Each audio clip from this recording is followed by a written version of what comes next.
Day zero of starting a startup as a student with zero investment.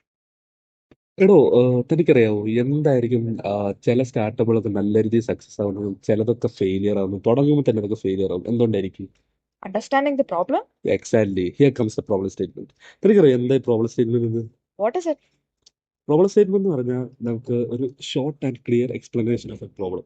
ഒരു പ്രോബ്ലത്തെ നമ്മൾ മനസ്സിലാക്കി ആ പ്രോബ്ലം സോൾവ് ചെയ്ത് ചെയ്യുന്ന ഒരു സ്റ്റാർട്ടപ്പോ അല്ല ഒരു ബിസിനസ്സോ നമ്മൾ ഒരു സക്സസ്ഫുൾ ആയി വരും. ഇപ്പൊ നമ്മൾ പ്രോബ്ലം സ്റ്റേറ്റ്മെന്റ് മൂന്നായിട്ട് തരംതിരിക്കുന്നത് വെച്ചു. Like what is the problem, നമ്മൾ അത് പ്രോബ്ലം എന്താണെന്ന് മനസ്സിലാക്കണം. And who is phasing the problem, like ആരൊക്കെയാണ് ഈ പ്രോബ്ലം ഫേസ് ചെയ്യുന്നത് എന്ന് മനസ്സിലാക്കണം. And how does it matter, എന്താണ് ഈ പ്രോബ്ലത്തിന്റെ പ്രസക്തി അല്ലെ അതെന്താണെന്ന് മനസ്സിലാക്കണം. ഇതാണ് ഒരു problem statement. So, can you give a quick tip for Yeah. the viewers?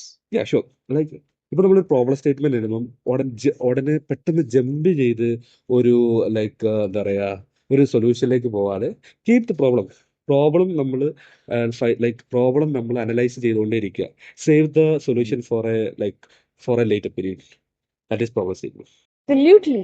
And don't forget us to follow for more dream startups. See you on the next video.